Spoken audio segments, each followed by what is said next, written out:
gani musugod ang Adbento kamo nag Christmas party na. So pasabot ana nahigugma giday kayo mo ni Kristo. Wa man mo'y klaro. Kay mag Christmas party na god sa ato pa nagsadya na mo kay tungod ni Kristo nya wa pa musugod ang Adbento. Ang Adbento maoy pagpreparar para maayo ang atong pag-celebrate sa Pasko. Nya kamo una pa man mo sa Adbento di porte gid dakuan ni inyong gugma ni Kristo. Sakto ko dili. Sige. Unsa may timailan nga nahigugma ta ni Kristo?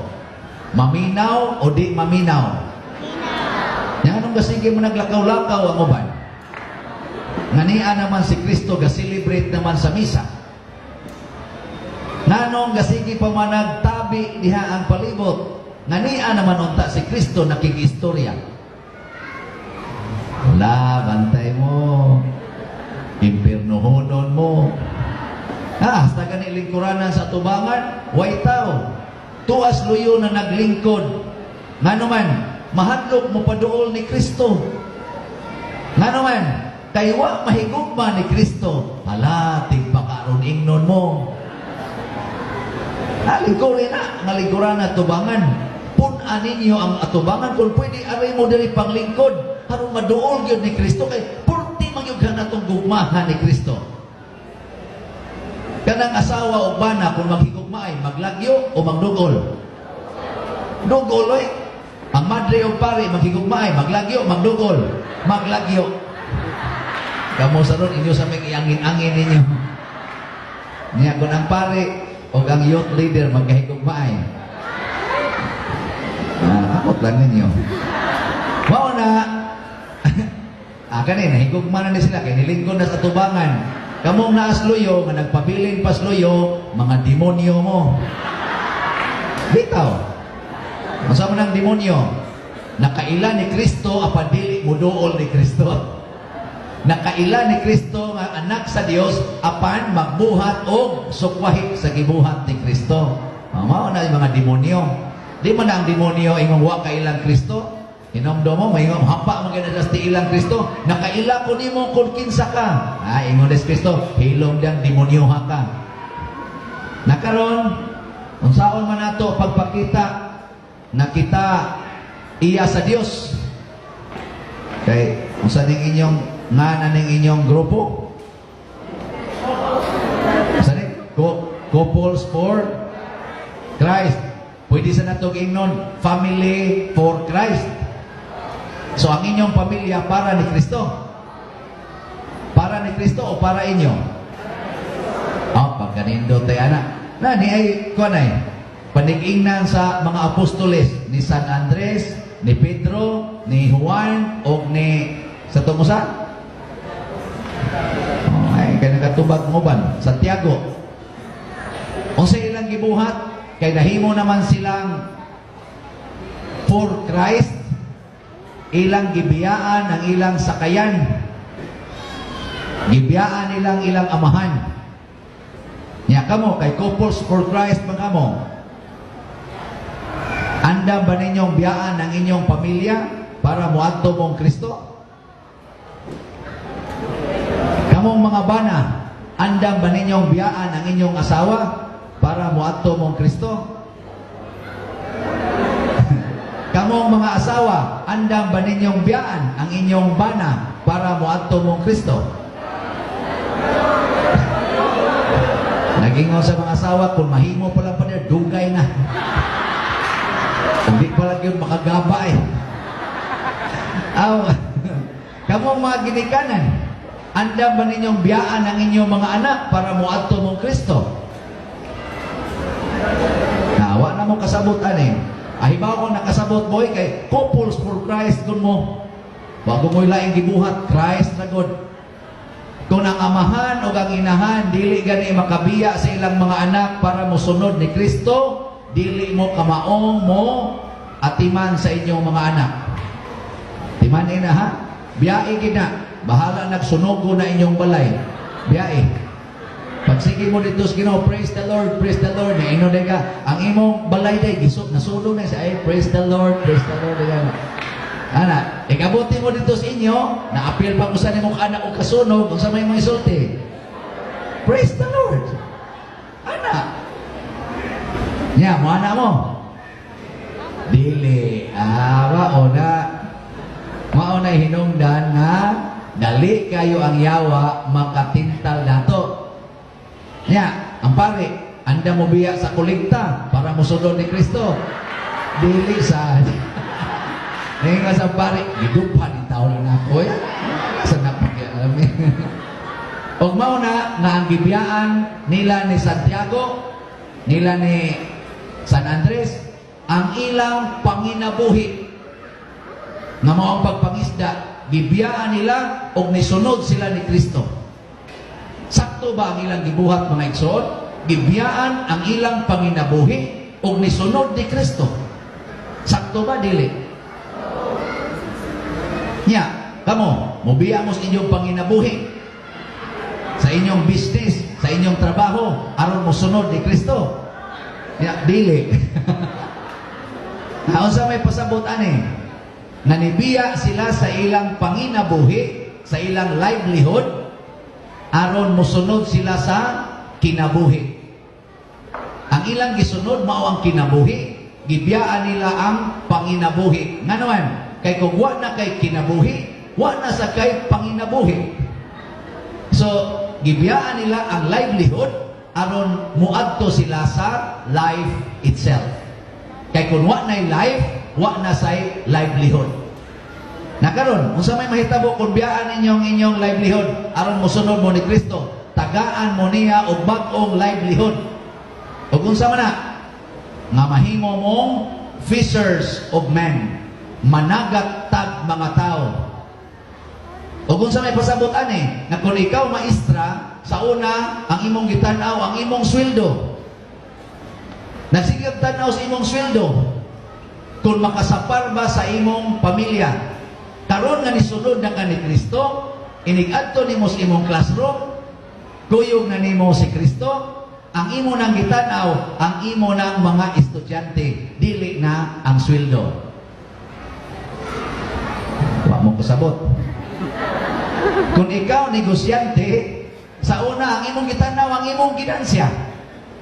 Karon ang imo nang gitanaw mauna ang imong mga customers nga malipay sila, bahalag wa kay ginansya. Nindota na na. Kaniadto tingali ang pare nga nagsunod pa siyang kinabuhi nga pare, ang akong gitanaw ang kolekta. Karon ang ako nang gitanaw ang manimba. Basin pag dako-dako ang kolekta.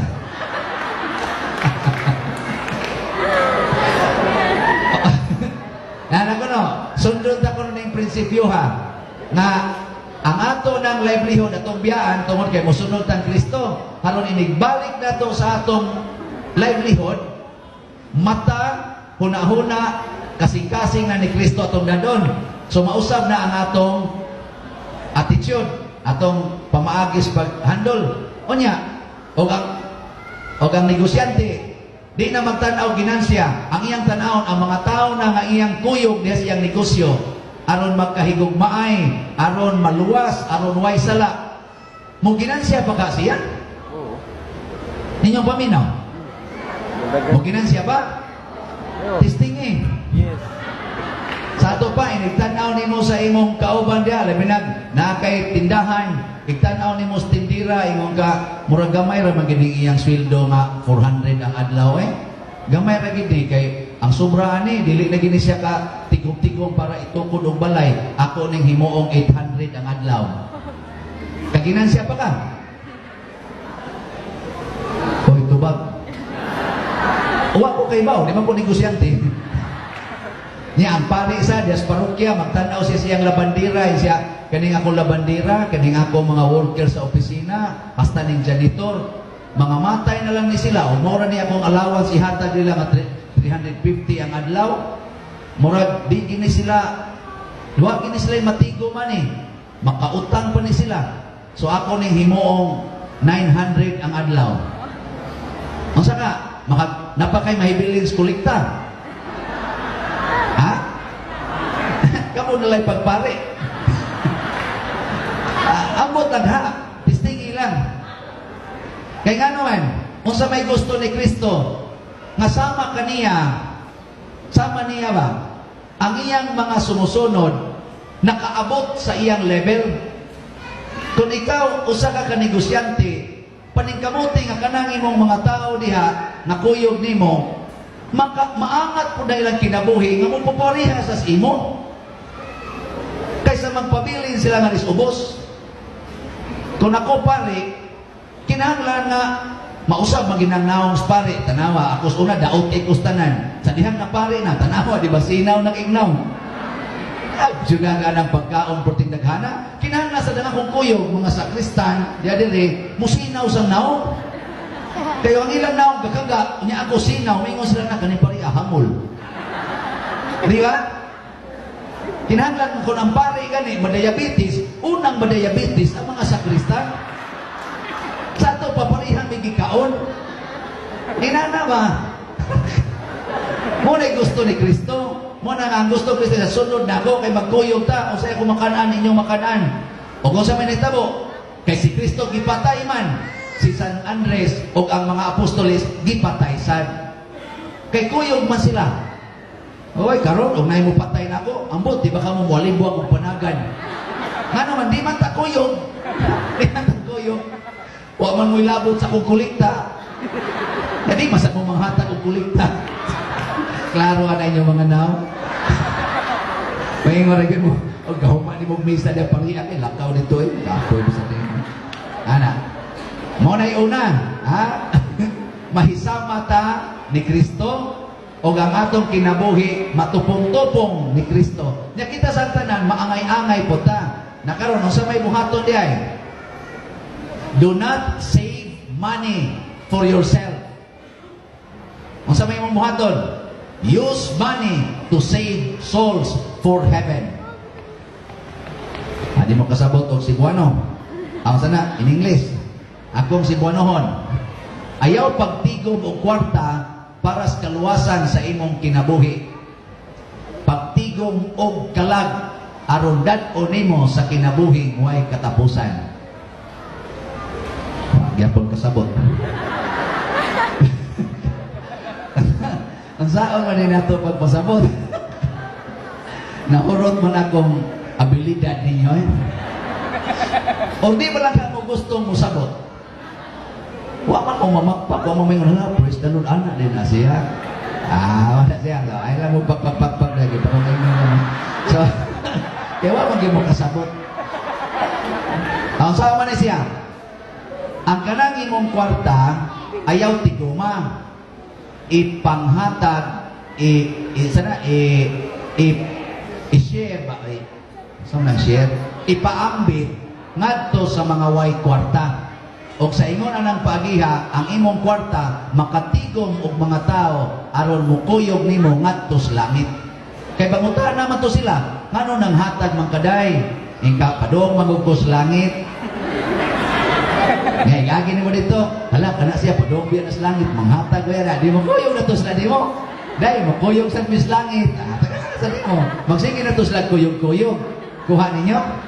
Pero manirado ka sa imong balay, manirado ka. Nya magsige kag simba, manirado ka, kanang imo mga silingan diang mga standby, magtan-aw na nimo, labi na dindot-dindot kag balay, magtan-aw na, nya gikan ka simbahan, nya kusmod kay kag naong, di ka managad nila, magsige ra tos lagingon, ayaw simba bay, sa naman, na silingan na to ay, sige simba, kusmod kay naong. Mas maayo pa ta din dili ta mo nimba, kay magsige pa ta pangatawa. No ana, nya igagi nimo kusmod kay ka, kay nga naman, magduda man kanila nga mga kawatan. Makawatan kay mangawat bang yun sa to. Okay, timan-an man to, bulakaw na ka, kay kawaton man ito yung mga ibutang sa inyo. Hindi, masuko kanila. Mag-contest na mo. Ikaw mo'y tig-tipoy sa inyong kwarta, sila'y tig-kawat. So sila nagpabiling kawatan, ikaw nagpabiling daw. Nya asa mo pa doong ini kamatay ninyo? Pagkuyog mo sa impyerno, ang kawatan o ang daw. Mas maayo pag ang imong buhaton ipanghatag na gunas kawatan ang imong kwarta, di ba sila dili na magpabiling kawatan, ya ikaw sa di na sa kadaw. Kunya sa may resulta, pulos na mo malangit, mao nay pasabot ana. Ipaambit ba? Ayaw ang kuna nga imo. ipaambit mo tong gibiyaan to nila ni San Andres aron kamao silang mo paambit kay di na sila mo itag-iya sa maong mga butang. Ang Ginoo na muna kamo karon sugdi ra gud na sa inyong pamilya, ayaw mo pag inangkunay na kamoy tag-iya. Kamo mga asawa, ayaw ang kuna nga kamoy tag-iya sa inyong bana. Sugod karon ay namo pag-ingon ako ng bana. Ing na lang hinatag nas Ginoong banahan na. Lagi, nya kamo sa mga bana ay nasa mo pangangkon ako ng asawa. Ing na lang sa gasa na sa Ginoo nga rinako kanang asawahan. Hasta ninduta lagi. Kani kahubog sa imong banay siya, nay ang gasas Ginoo ay galisod naglakaw. Dili jud ka masuko. Kaya naman, gasa mo na sa Ginoo, hubog lang. Kanya, dili na gasa nga, hubog. Pero ikaw, mangangkol ka imong bana, sugda na nimo. Ikaw ha, sige ka hubog-hubog. Maunsa ganina imong lawas, ako ra ba nang bago? Di ako ibulusod-lusod ko ni mo na. Hilukan tagi ka, buang ka. Ayaw. Kaya mura na ka nagnangangkon. Hubog man na o dili, gasa ka na sa Dios. Ang peligro kung nangabit. Hindi pangabit mo ingon sa ka, gigasa sa Dios sa lain.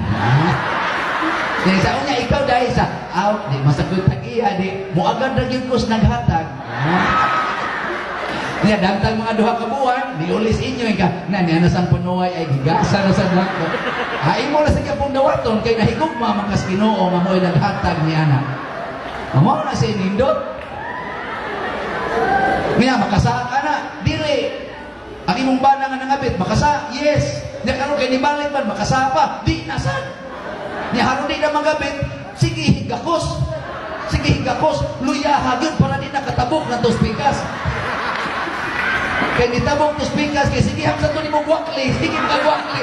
Sige kaplit, wakli, nitabok tuspikas. Ang karon, sige higakos, bahala sakit imong hawak ka ng kapos. Siya ako nakatabok pa na dito. Bahalang manluspad, sige. Nagluod na kay suka lang ay pagkakot na. Kay gasa ni Ginoo. Siya ako magtabog po na dito. Mao na solusyon. Manindog na ta.